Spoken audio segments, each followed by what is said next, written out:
Bonjour Gérard. Pouvez-vous vous présenter à nous, aux autres, brièvement? Merci bien pour l'invitation, bien sûr. Je m'appelle Gerald Moore. Je suis professeur des universités en philo française et études digitales à l'université de Durham, très au nord de l'Angleterre, pas loin de la frontière écossaise. Je suis aussi, depuis le décès de Bernard Stiegler en 2020, je suis le directeur scientifique de son institut, l'Institut de recherche et d'innovation à Beaubourg. C'est-à-dire que je suis chair du conseil scientifique et industriel. Je travaille avec Bernard pendant 12 ans à peu près. On s'est rencontrés soit en 2008, soit en 2009, je ne me rappelle plus. Mais c'était vraiment à partir de 2014 qu'on travaillait en tant que collaborateur intime. Oui, on faisait la plupart de notre travail ensemble. Est-ce que vous pouvez dire un peu comment cette première rencontre s'est passée et Première rencontre, bien sûr. Alors, j'avais assez récemment terminé mon doctorat à l'université de Cambridge avec une thèse sur les legs philosophiques de Marcel Mauss chez Lacan, Deleuze, Derrida. Et je commençais à rencontrer Stiegler dans les toutes dernières pages de la thèse. Je suis venu à Paris pour travailler en tant que maître de langue anglaise à l'université de Créteil, Paris 12. Et je suivais les cours de Bernard à rue Descartes, au Collège international de philosophie. J'avais déjà eu l'idée de l'inviter à Cambridge pour parler aux autres doctorants. La nuit de notre première rencontre, c'était le tout dernier match de David Beckham au Stade de France pour l'équipe anglaise de football.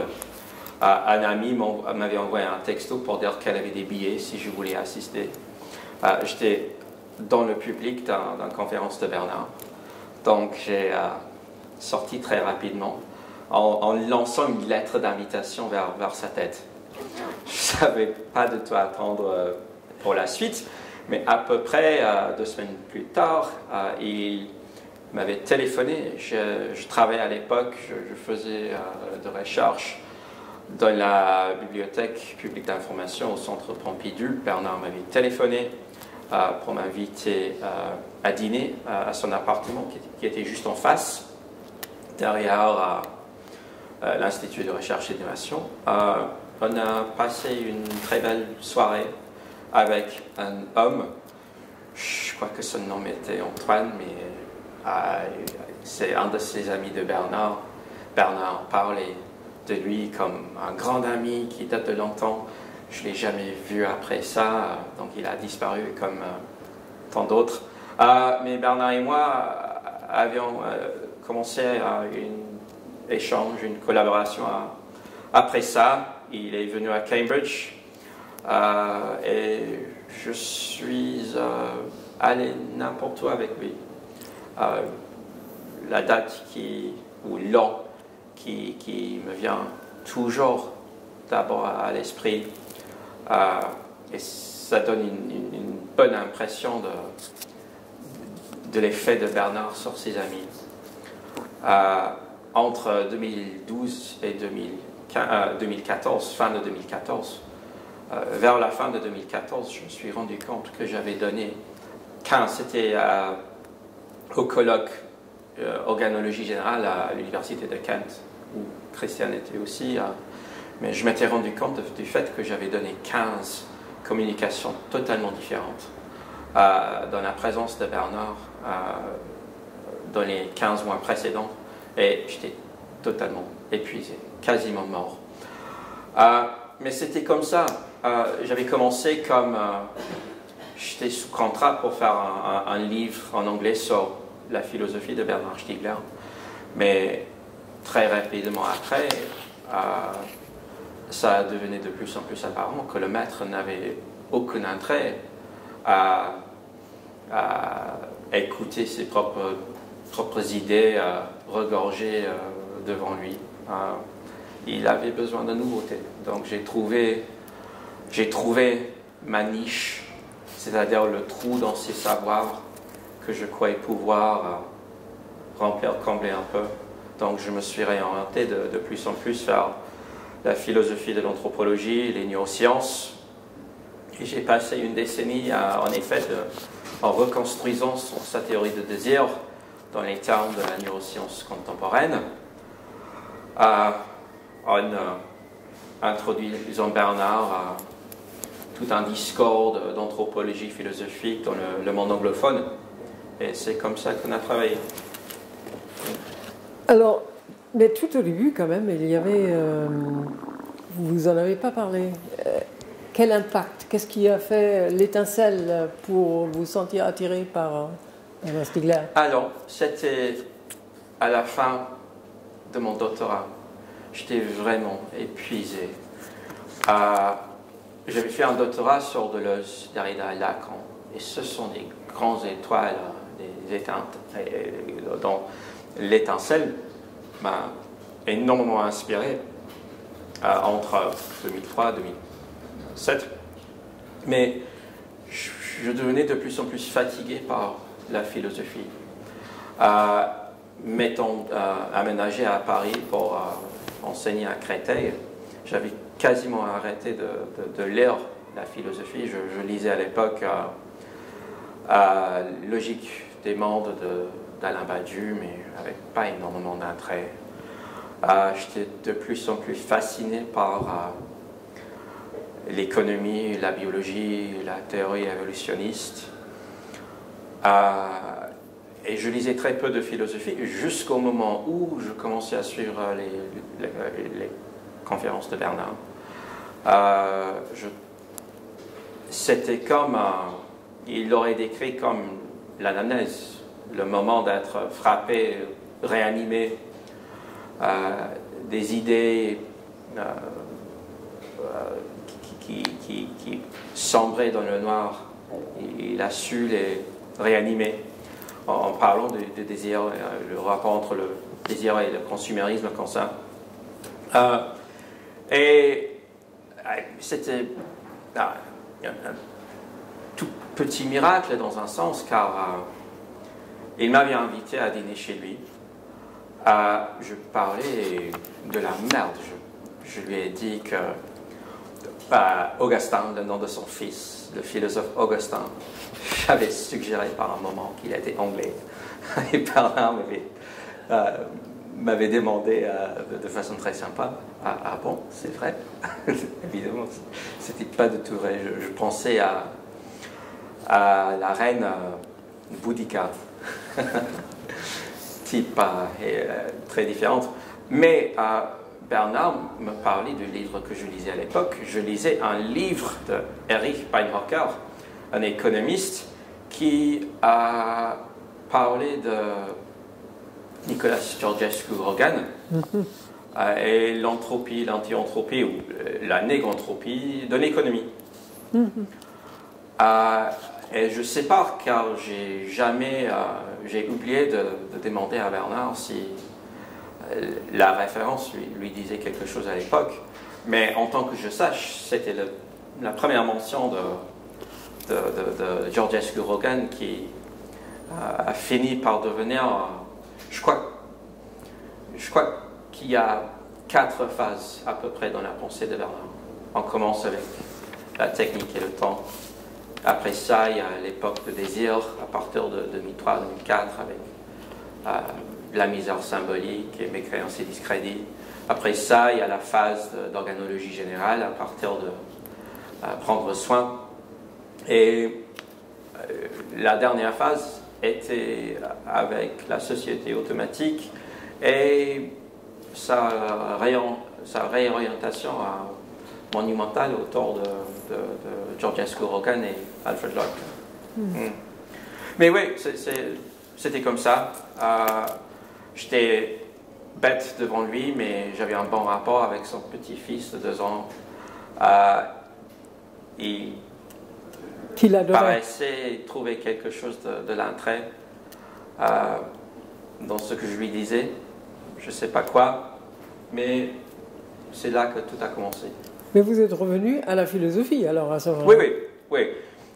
Je ne l'avais pas exactement quitté, mais Bernard dirait qu'il s'agit là de l'intermittence. Il n'y a pas de nuance en permanence, à part pour Dieu, chez Aristote. Mais j'étais fatigué. J'étais fatigué, je ne trouvais rien de nouveau. Cette grande pensée de l'événement des années 70 jusqu'aux années 90. Je croyais avoir fini le voyage avec eux et je n'avais pas trouvé énormément d'intérêt dans la génération qui suivait. Badiou, Jean-Luc Nancy, Philippe Lacoue-Labarthe. Mais Bernard, pour moi, c'était le début d'une deuxième génération après Derrida. Je le considérais à l'époque comme une sorte de Berlin était à la philosophie ce que Michel Houellebecq était pour la littérature. Une sorte de nouveau sincérité. On a fini avec l'ironie, avec l'obsession, avec le jeu qu'on trouve n'importe où chez Derrida et les autres. Bernard, c'était un déprimé, c'était quelqu'un qui ne se contentait plus de faire ses pirouettes théoriques. C'est-à-dire, j'avais conclu vers la fin de mon thèse de doctorat qu'il y avait à partir de Platon et jusqu'à Deleuze, en effet, je croyais qu'il y avait une tendance chez les philosophes d'essayer de sublimer la politique. Si on faisait de la politique, c'était parce qu'on n'avait pas la bonne philosophie.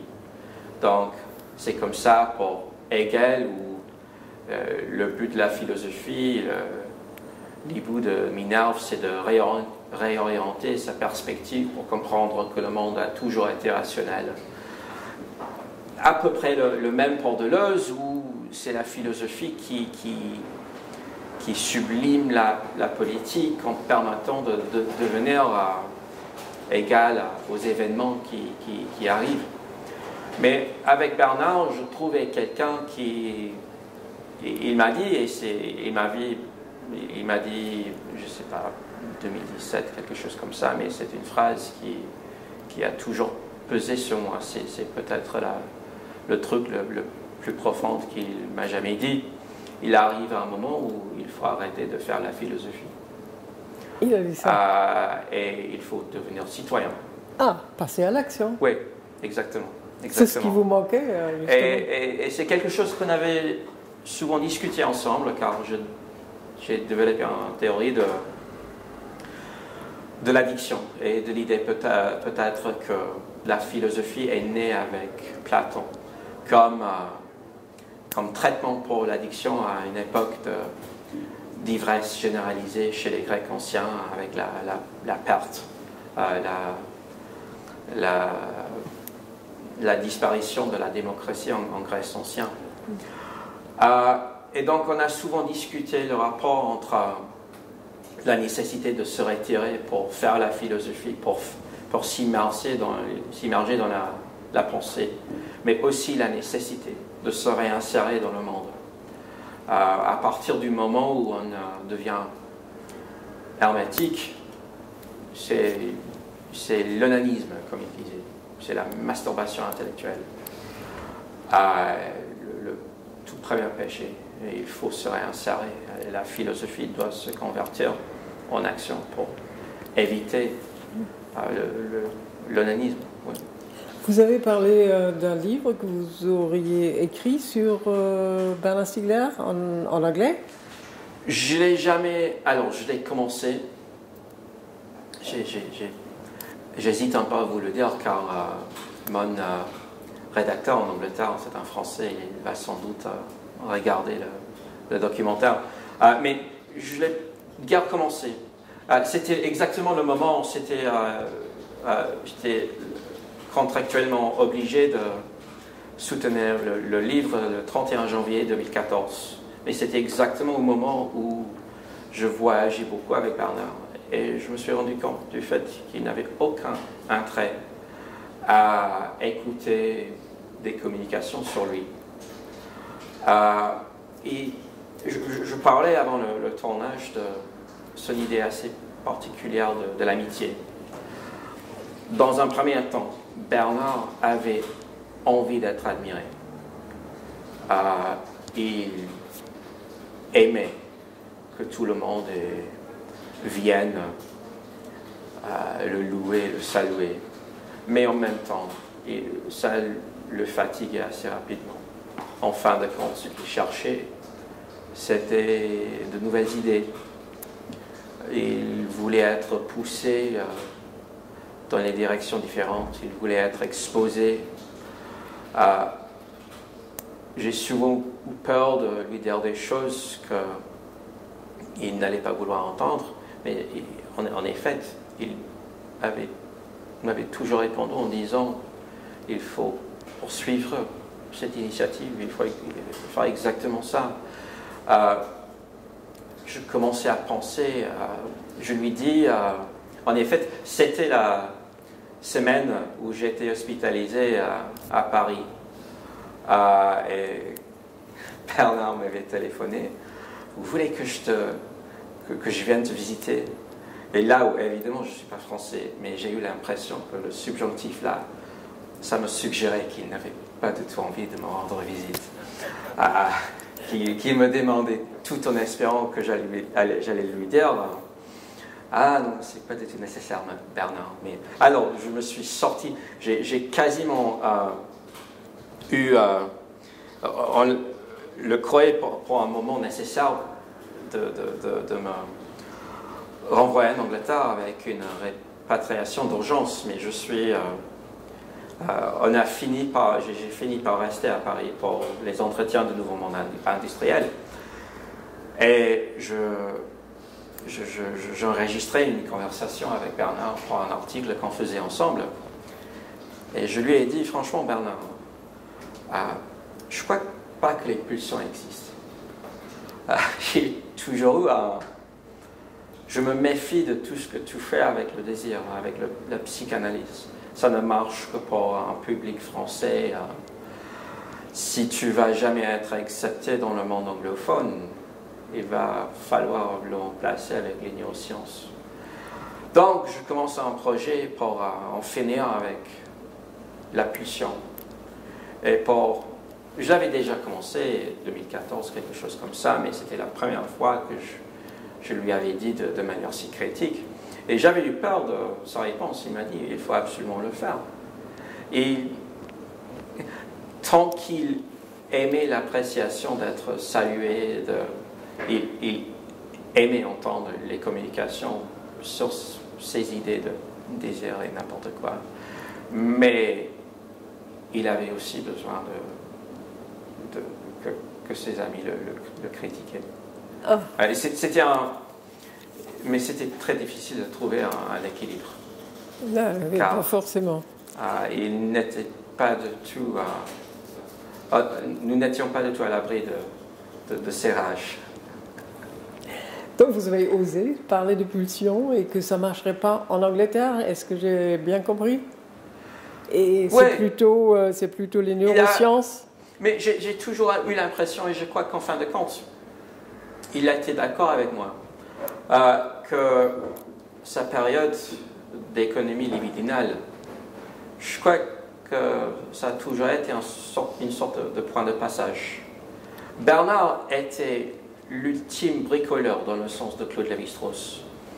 Il tirait n'importe quoi de n'importe où, à moins que ça le permettait de faire ce qu'il voulait faire.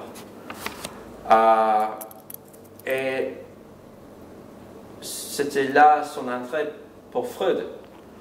Il n'était pas du tout content avec la production désirante de Deleuze et Guattari. Ça lui paraissait trop idéaliste, utopiste. Mais Freud et la théorie freudienne de la sublimation, ça l'aidait à concevoir la dissolution du surmoi dans le contexte de consumérisme contemporain. Je n'ai pas compris. La dissolution de quoi? La dissolution du surmoi. Surmoi. Oui. Donc c'était la différence entre Bernard et Deleuze. C'est que Deleuze et Guattari avaient une théorie où la libération du désir était plus ou moins là, déjà là, métaphysiquement. C'était castré par l'organisation sociale, mais on pourrait en principe enlever les organisations qui le castraient. Impossible de dépasser le capitalisme pour eux, mais quand même, en principe, on pourrait penser. C'était la philosophie qui pourrait penser le dépassement de ces organisations qui castrent pour comprendre le désir dans son intensité révolutionnaire. Ça disait très peu à Bernard. Il ne s'intéressait pas à cette notion révolutionnaire. Bernard, j'imagine que vous aurez eu cette même conversation avec beaucoup de ses amis. C'était jamais clair s'il était conservateur ou révolutionnaire. En fait, il était les deux. Car il avait une vraie conviction dans la possibilité de changer le monde. Mais en même temps, il n'était pas du tout persuadé par la génération 68 à cet égard. Et c'était son point de départ, une sorte de méfiance en ce qui concerne leur naïveté. Conservateur, oui, il a quand même commencé à travailler avec Danone, Orange, des grands patrons du capitalisme.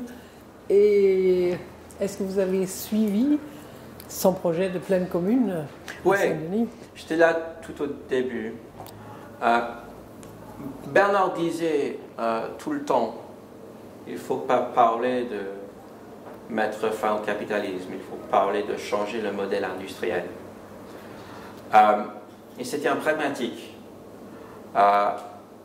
Je ne savais jamais, je crois qu'il ne croyait pas à l'élimination du capitalisme. Mais franchement, il ne s'intéressait pas énormément à cette question.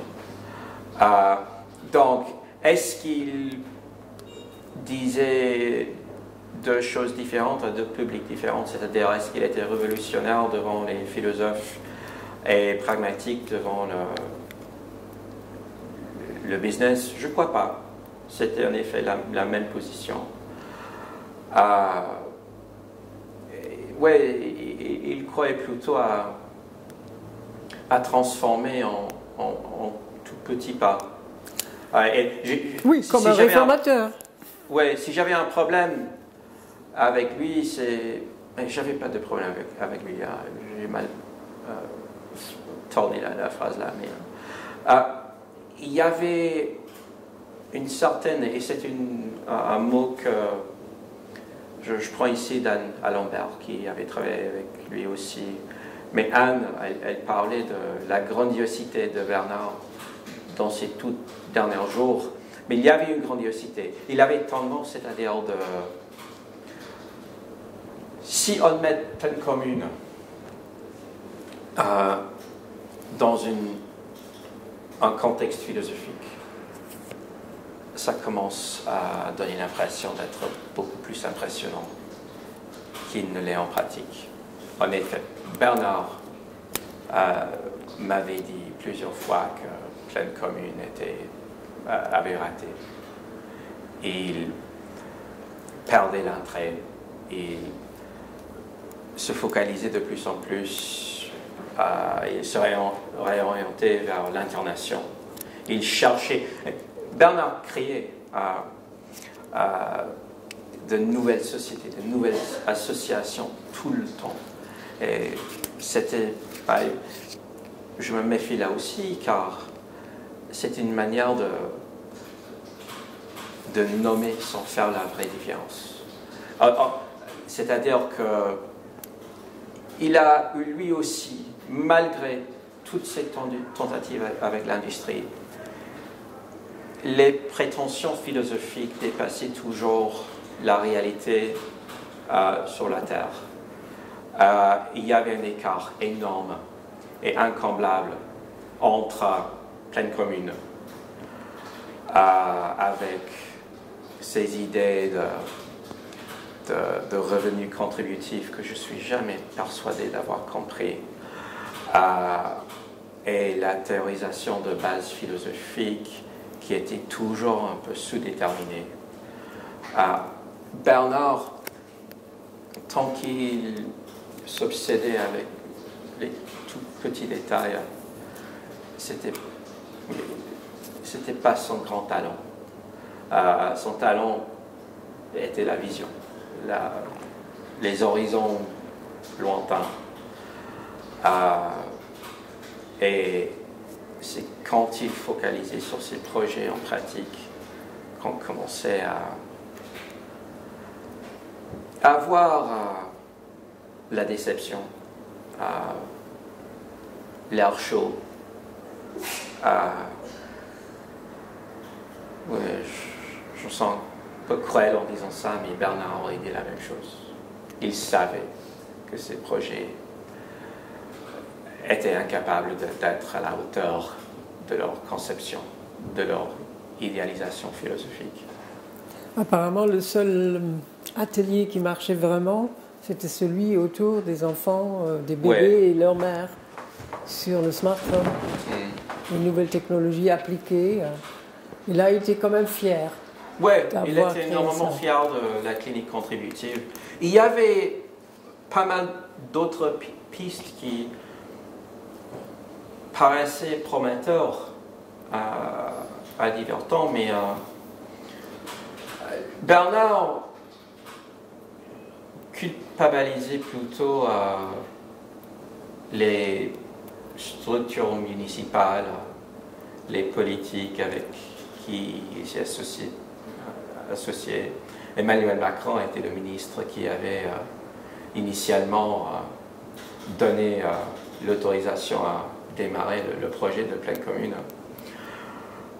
Donc Bernard s'en voulait contre lui pour cette raison aussi, mais en fin de compte, ouais, je ne sais pas pourquoi Pleine Commune avait raté, s'il a raté.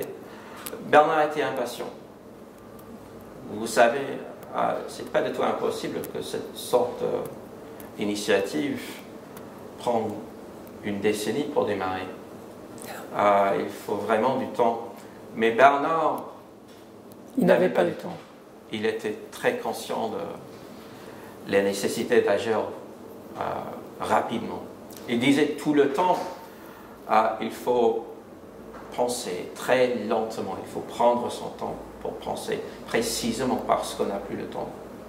Il était très conscient et de la fin du monde et de la fin de sa carrière philosophique, des horizons indépassables où il n'aurait plus rien à dire. Vous avez mentionné Internation, l'autre groupe qu'il a créé, international, donc quels étaient ses projets avec ça? D'un côté, je veux dire, je ne sais pas s'il y avait un projet,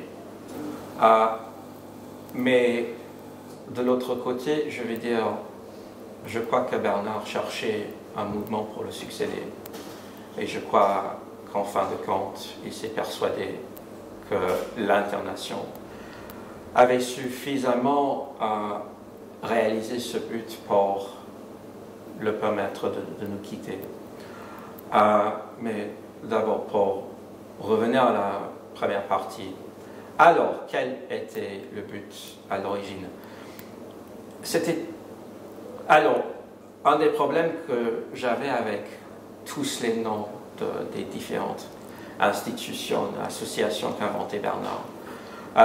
Je crois que dans sa tête, il avait plus ou moins des fonctions différentes. Mais auprès le reste du monde, elles étaient toutes identiques. Donc Bernard parlait de l'incarnation au même moment où il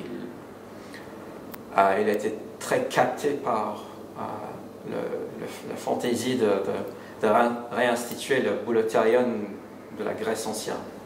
Il voulait avoir une sorte de parlement philosophique, un parlement mondial philosophique avec 2 représentants de chaque pays dans le monde. Donc ça coïncidait avec ses voyages en Inde, en Chine, en Amérique du Sud, où il cherchait à trouver des collaborateurs qui feraient partie de ce boulotarion. L'incarnation, au début, Bernard le concevait comme manière de prolonger, d'ajouter d'autres disciplines, une vraie panoplie de disciplines intellectuelles au débat qu'avaient institué les scientifiques environnementaux avec leurs lettres, leur avertissement de 2018, je ne me rappelle plus. Mais ce dernier avertissement des scientifiques sur le changement climatique, Bernard a conçu l'incarnation pour ajouter les voix des économistes, des psychiatres, des philosophes, des sociologues, des mathématiciens.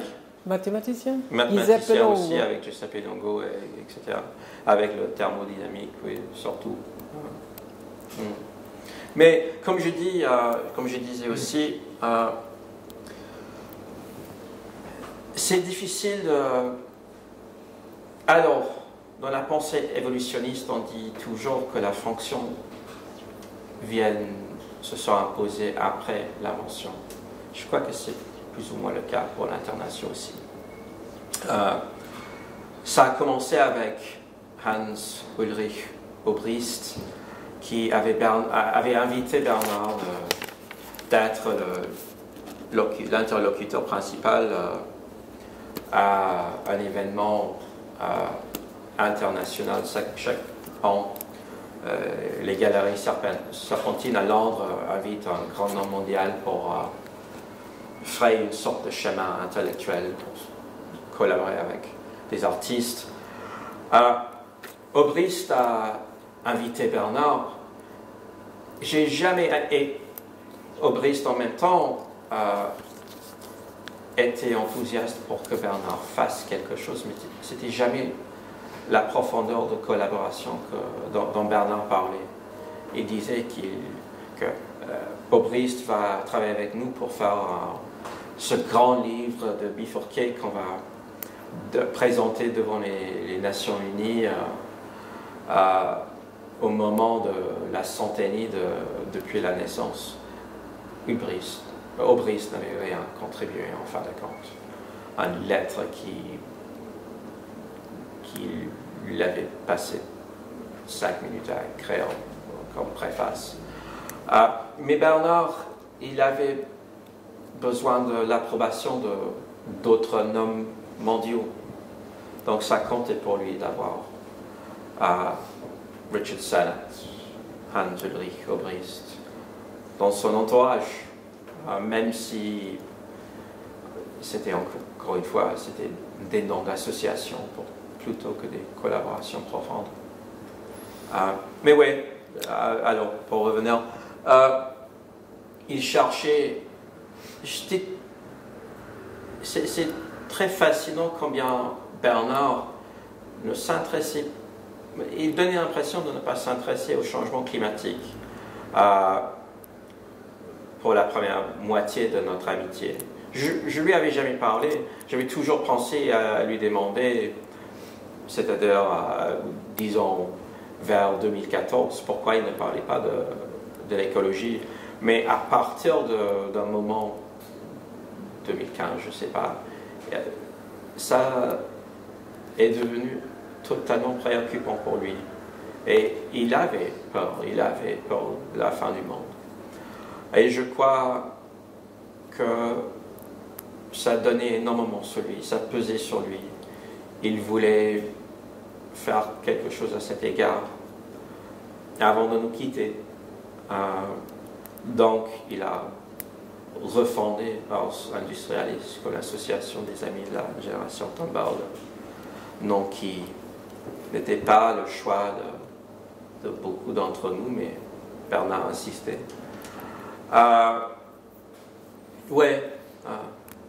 Donc. C'était quand même dans Qu'appelle-t-on penser le déclenchement de cette envie presque était comme si c'était l'article du Monde diplomatique de cet auteur de l'Empire des tomates contre Greta Thunberg, qu'il a appelé, qu'il a appelé la Messie. Et ça lui a fait faire la moitié de Qu'appelle-t-on penser. Lors des ennemis 2018, que je ne suis, ou 19 plutôt, je les suivais sur ligne. C'était pendant mon interdiction de travailler en raison, de voyager pour des raisons médicaux. Mais j'étais participant dans toutes les réunions parmi le conseil scientifique, le conseil d'administration d'Ars Industrialis avant le changement de nom. Mais lors des ennemis 19, on a débattu énormément sur le nom exact. Il y avait Richard Sennett, Saskia Sassen et d'autres qui se sentaient mal à l'aise avec le choix du nom de cette jeune fille qui paraissait un peu, alors dans le monde anglophone on dit problématique, pour ne pas avoir à approfondir trop sur les aspects difficiles. Est-ce que Bernard idéalisait un peu le rôle de Greta Thunberg? Je ne sais pas, je ne crois pas. Mais, et je crois que c'était innocent, mais en même temps, il était d'accord sur l'association de la génération Thunberg. Voilà, c'est l'accent est mis sur la génération. C'est la moindre différence. C'est-à-dire que Thunberg est toujours là. Mais pour lui, ce qui comptait énormément, c'était le rapport entre les générations. Il voulait créer quelque chose. Et je ne sais pas s'il se croyait ignoré par le public de son propre génération. Car nous sommes tous toujours en déni. Nous sommes la génération privilégiée, la génération de Bernard et la mienne aussi. Bernard a su qu'il fallait capter l'attention de la génération plus jeune pour faire quelque chose qui n'était. Alors il arrive un moment où on est trop, encore une fois c'est une question de l'intermittence et d'équilibre. Il arrive un moment où on est trop épuisé, trop déprimé pour agir. Et Bernard a voulu capter l'enthousiasme, l'énergie de la jeunesse avant que l'épuisement élimine leur potentiel. Oui, c'est pour cette raison qu'il était si tellement attristé par ces histoires de Florian. Florian qui ne savait plus rêver, ou la Florianthropie comme... Il a rencontré réellement ce Florian? Parce qu'il apparaît dans ses livres, mais on ne sait pas, je n'ai pas découvert l'origine. J'ai l'impression qu'il existe, mais il a quelque chose comme à peu près le même âge que moi, c'est-à-dire 40 ans, je ne sais pas. Bernard m'a raconté l'histoire. Il a envoyé une lettre au monde, et il existe quelque part. Bernard ne savait pas qui il était. Mais ouais, c'est à ces moments que Bernard devenait assez sentimental. Il avait un côté... Si tu lui disais, Bernard, tu es nostalgique, tu es trop sentimental, il te répondrait toujours, non, je suis combatif, ni pessimiste, ni optimiste, mais combatif. C'était sa réponse. Et c'était une très bonne réponse. Mais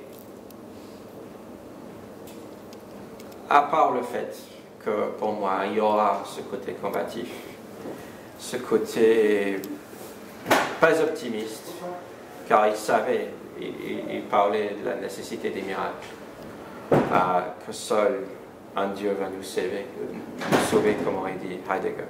Bernard parlait de la nécessité d'un miracle pour sauver le monde. Mais en même temps, il avait une sorte de nostalgie. C'est son côté. Et nostalgie des Grecs ou nostalgie de quoi? Nostalgie de... Alors, ça dépend de qui on demande. Dans le monde anglophone, on critique Bernard de son enthousiasme pour la France de Jules Ferry. Dans les premières pages, de prendre soin. Bernard paraît... alors, il donne l'impression d'avoir aimé et de regretter la France de Jules Ferry avec l'éducation nationale qui a créé une sorte d'identité partagée. C'est très facile de le critiquer donc pour ne pas poser des questions de colonialisme. Mais vers la fin de sa vie, Bernard était de plus en plus conscient de cette dimension-là. Une des choses, sans vouloir m'éloigner un peu trop de la question, une chose qui différencie Bernard de tous les autres grands noms dans ce que Badiou appelle le moment français philosophique d'après la Deuxième Guerre mondiale. On voit qu'avec Derrida, c'était toujours plus ou moins la même question de la différence, de la trace, etc. Pour Foucault, c'est la généalogie, c'est ces histoires philosophiques. Pour Deleuze, on trouve énormément de créativité, d'invention, de concepts différents, de la différence, par exemple. Mais j'ai toujours eu l'impression avec Bernard qu'il était prêt à renouveler sa pensée dans un degré qu'on ne voit pas ailleurs. Il était prêt à revisiter, même je ne dirais pas refusé, mais évidemment, il avait parié tout sur la technique, la thèse d'origine sur la constitution technique de l'homme, de la vie noétique. Mais à part ça, il ajoutait énormément au corpus de ses idées. Et c'est ça qui le différenciait de ses pairs, de Derrida, etc. Que pensez-vous de la création de concepts qui n'arrêtaient pas chez lui? Oui. Et c'était aussi... comment dire? C'était aussi ce qui menait à sa destruction aussi. On va faire, en effet, cette semaine, novembre 29, le 30, les entretiens de Nouveau Monde Industriel 21. J'ai choisi le sujet de la société intermittente, la vie comme intermittence pour Bernard. Il était conscient de la nécessité de réinvention, mais en même temps, il était plus ou moins incapable de ne pas vivre sa vie selon le concept néolibéral de la productivité incessante. Ah, Il pour être productif, il était productif. Jusqu'à la destruction. Oui, mais... Et il désespérait des pauses dans sa productivité. 2 livres par an. Oui, mais ça a commencé à changer 2015, 2016. Disons que Bernard, il devenait de plus en plus déprimé après 2015 pour toute raison et aucune raison. Des raisons de santé. Je n'élabore pas. Mais il avait peur d'avoir atteint son limite intellectuelle. Il croyait ne pas pouvoir dépasser le travail qu'il avait déjà fait. Un grand problème, un grand obstacle intellectuel pour lui était le 2e tome de La Société automatique, livre qui refusait de s'écrire.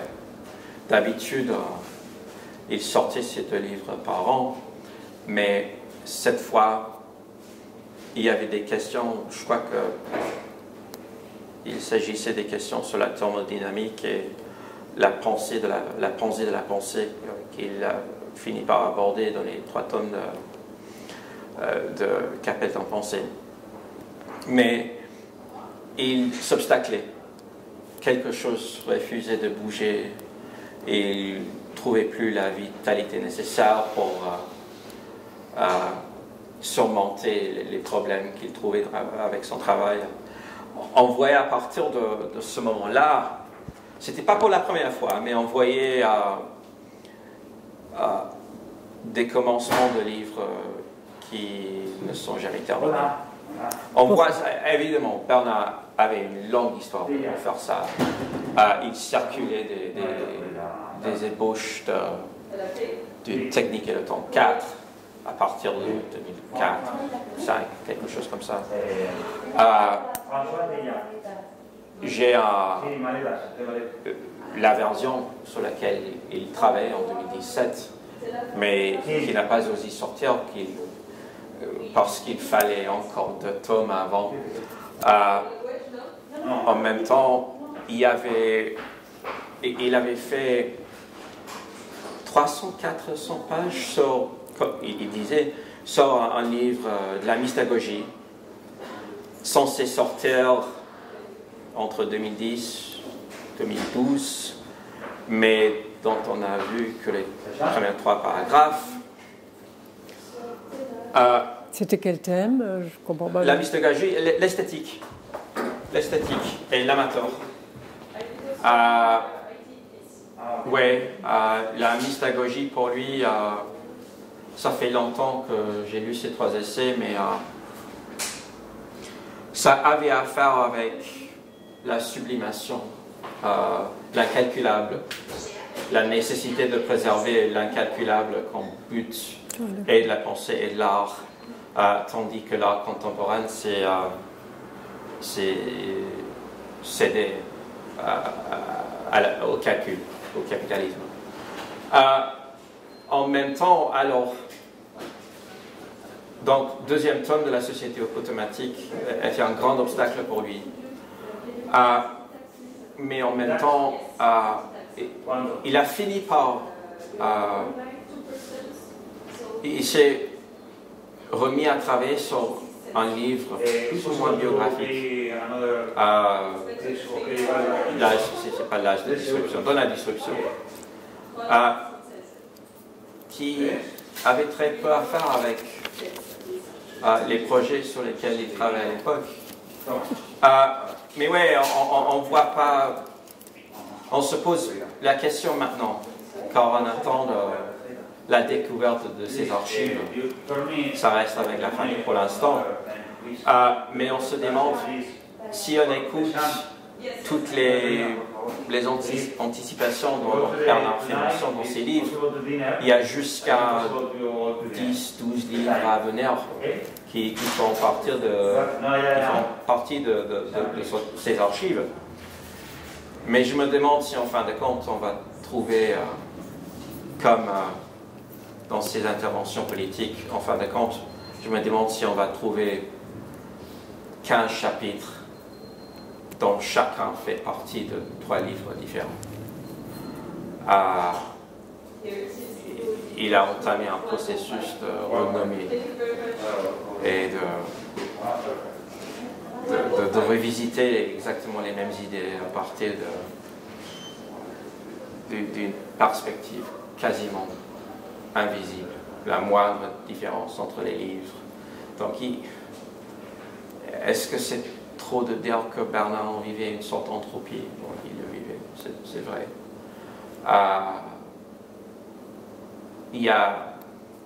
Si on mesure l'anti-entropie en termes de différence, il y avait de moins en moins de différence entre ces derniers livres. Il savait ça. Sauf en ce qui concerne les concepts et la nouvelle terminologie. Quand même. Il avait énormément de concepts, mais avec la sortie de ces livres, c'était plutôt... Il ferait le chemin pour les œuvres qui allaient venir plus tard, pour tous les grands concepts qu'il avait vers la fin de sa vie, la non-diversité, l'intermittence, l'anti-entropie, l'anthropocène.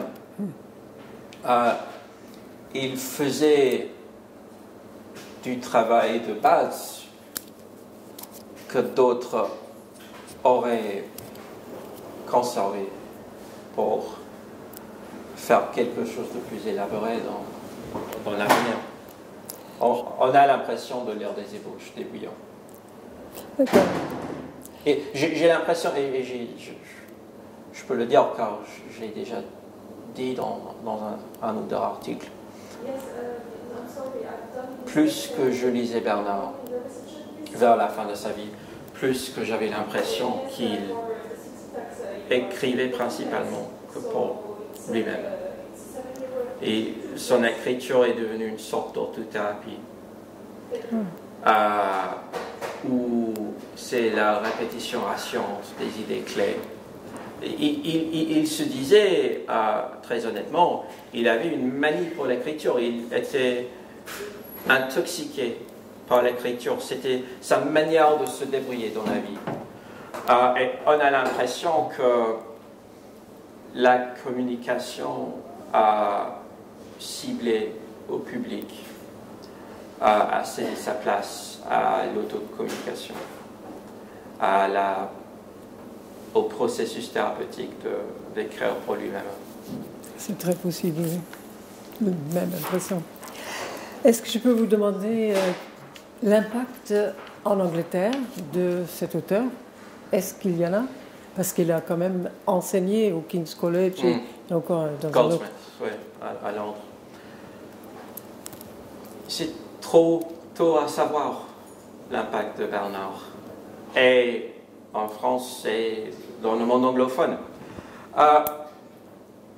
Après la mort de Derrida, de Foucault, de Lyotard, de Deleuze, on a souvent parlé en Angleterre et aux États-Unis de la réception de la philo française contemporaine comme une sorte d'attente de nouvel Messie. On a promué, on a élevé Alain Badiou, Jean-Luc Nancy, Catherine Malabou, Bernard Stiegler, François Laruelle. On cherche en chacun le prochain Derrida, le prochain, exactement comme je disais avec l'expérience que j'ai eue en lisant Stiegler pour la première fois. On a eu le grand high de l'intoxication de Deleuze, de Derrida. Après ça, où t'en es? Et c'est difficile de distinguer entre les fausses messies, les faux messies, ceux de qui attendre un événement, une révolution intellectuelle, et ceux qui finissent par le réaliser. Il faut de temps pour ça. Je suis dans mes moments plus indulgentes. Je me dis, je crois que je dirais que Stigler va dépasser Derrida et Deleuze. Évidemment, je dis ça parce que j'ai eu un rapport profond avec lui. C'était mon ami. Mais je me demande si dans 30 ans, 50 ans, s'il y a toujours un monde de philosophie qui aura survécu la fin de la société, la fin de la civilisation. Je me demande si on va finir par relire Derrida et Deleuze comme on lit Fichte et Jacobi, comme ceux qui ont fait le chemin pour Hegel.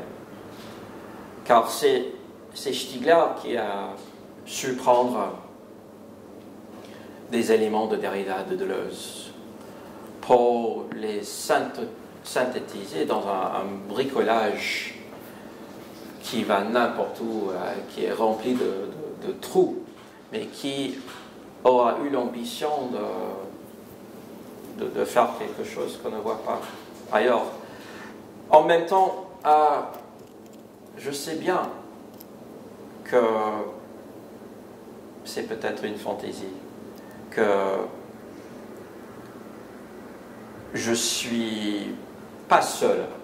Il a un fort public aux États-Unis, Australie et Angleterre, mais il y a ceux aussi qui ne le croient pas signifiant.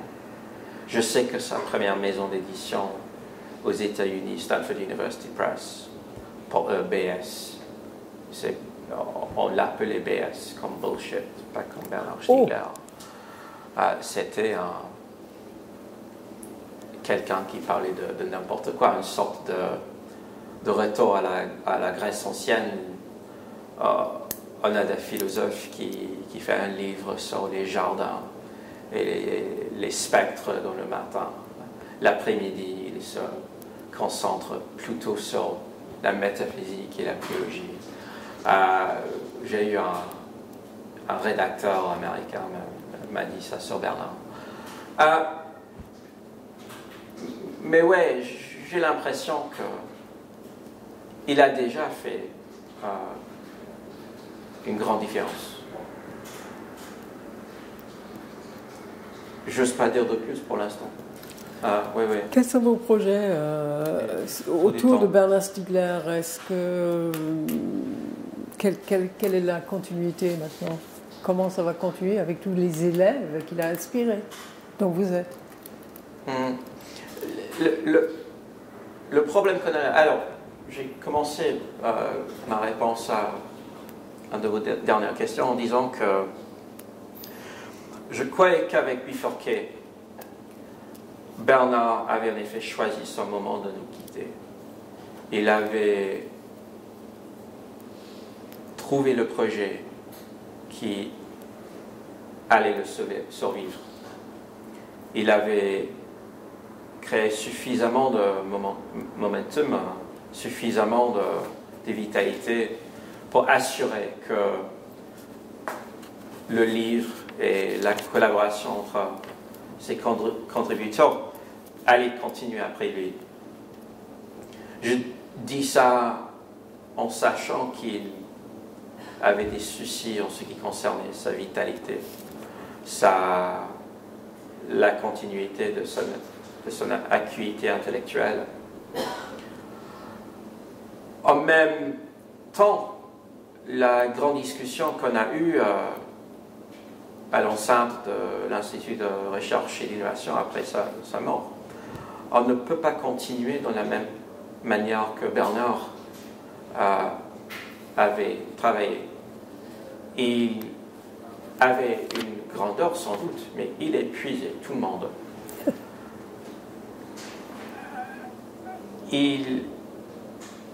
demandait énormément de travail de ses collaborateurs et il a pu dicter un travail qu'on n'est plus capable de faire. Il faut changer de stratégie maintenant. On n'a plus notre chef charismatique.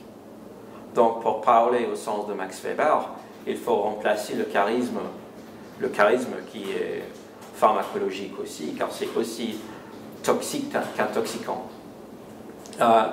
Il faut changer de stratégie pour mettre plus d'accent sur l'accessibilité. Pas trop important pour Bernard de son vivant. Il a fait un livre pour les enfants, mais à part ça, il n'avait pas exactement un don pour la communication. Un livre pour les enfants? Le livre pour les enfants, c'est accessible. En fait, c'est très bien. Mais, comment s'appelle-t-il? Alors, ça s'appelle Les mains et les pieds. Ah oui. C'est très court. Ça a commencé comme émission de radio. Oui. Mais j'imagine souvent le lire à mon fils qui a 5 ans, et je sais qu'il me demanderait après, et qu'est-ce qui se passe après? Quand rien n'a lieu dans le petit livre de Bernard. C'est une histoire pas exactement des singes qui a marché debout et puis a découvert la technique, mais c'est pas loin de ça. C'est une introduction très courte et sous-développée de l'idée que c'est avec les mains et la construction des outils que l'homme s'invente. Les hommes s'inventent plutôt. Mais, alors, comme je disais, Bernard n'était pas doué pour la communication. Mais nous, maintenant, devons faire un effort pour vulgariser ces idées dans le bon sens du terme, c'est-à-dire de traduire Bernard dans une langue compréhensible à ceux qui ont été séduits par lui dans un premier temps, mais à part la séduction, n'avait pas exactement compris son message. Donc, il faut faire un retour à la pédagogie, à l'initiation de la prochaine génération, avec de différents outils. Et vous avez une idée des nouveaux outils pour cette pédagogie-là? C'est pédagogie citoyenne.